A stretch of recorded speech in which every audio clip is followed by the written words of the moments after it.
فرمایا کہ یہ قرآن ہم جبریل کے ذریعے سے بھیج رہے ہیں، ان کو قاصد بنا رہے ہیں۔ انہ لقول رسول کریم، یہ وہ ہے جبریل امین کہ یہ لقول رسول کریم، یہ ہمارے قاصد ہیں اور یہ کلام کو نقل کریں گے آپ کو۔ لیکن یہ با کرامت ہے، با عزت ہے۔ ظاہر ہے کہ جس کی ذات کے اندر کرامت و شرافت اور عزت رکھی گئی ہے اس کے اندر، اس سے جھوٹ کا امکان نہیں ہوتا۔ اس کے معنی ہے کہ قابل اعتماد ہے جبریل، اپنی ذات اس میں کرامت ہوتی ہے، بظاہر جھوٹ بول کے اپنی کرامت کو ختم نہیں کرتا۔ اللہ نے پہلی صفت بیان کی کہ جبریل امین کریم ہے، انہ لقول رسول، ذاتی کرامت رکھتے ہیں اس کے اندر، ذاتی شرافت رکھتے ہیں، ذاتی عزت رکھتے ہیں اس کے اندر۔ لیکن اس کے بعد بھی احتمالات تھے اور دوسرے کہ اس کائنات کے اندر آئیں گے، یہاں طاغوتی قوتیں، شیطانی قوتیں بے شمار موجود ہیں۔ ایسا نہ ہو کہ جبریل کو اپنی طاقت و قوت سے یہ شیاطین اور یہ طاغوتی قوتیں دبا کر تبدیلی کرا دیں، اس کے گڑبڑ کرا دیں۔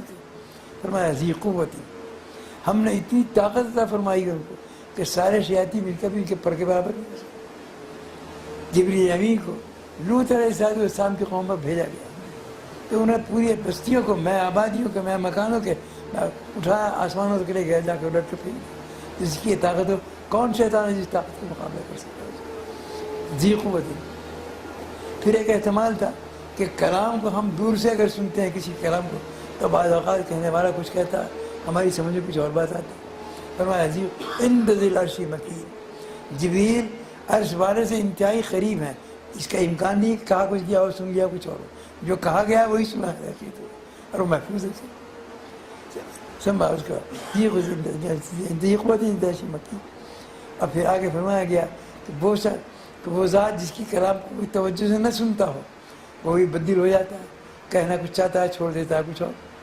فرمایا اور جس کو مطاع بنایا گیا، جبریل کو مطیع نہیں بنایا، سارے فرشتوں کا مطاع بنایا گیا، قابل اطاعت بنایا گیا ان کو، مطاع ثم امین، کہ جبریل مطاع بھی ہے اور جو مطاع ہوتا ہے وہ غلط گوئی نہیں کرتا۔ جس کی بات کے لوگ سنتے ہو، لاکھوں کروڑوں اربوں خربوں ملائکہ منتظر رہتے ہیں کہ جبریل اب اللہ کی وحی جبریل پر آتی ہے، جبریل سے منتقل ہو کر ملائکہ سے پہنچتی، تو تمام ملائکہ منتظر رہتے ہیں کہ کب وہ وقت مسعود آئے کہ جب جبریل امین کی طرف سے وحی آئے اور اس کی حلاوت لذت محسوس کریں۔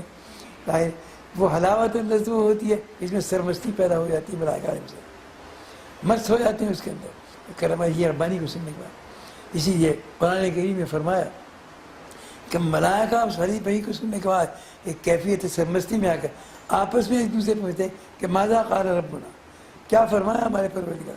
منشا یہ ہوتا ہے کہ وہ کہے تو پھر دوبارہ لذت حاضر ہو سکے، مگر وہ بھی اسی سرمستی میں جواب میں یہ نہیں، اس کی ہمت نہیں ہوتی کہ کلام نقل کرے، کہتے ہیں قال ربنا الحق، جو اللہ نے فرمایا وہ حق ہی حق ہے۔ تو گویا یہ ملائکہ علیہ السلام کی حقانیت پر یقین یہ ہوئے، یہ کلام اس طریقے پر عجیب یہ نہیں کہ یہ صفات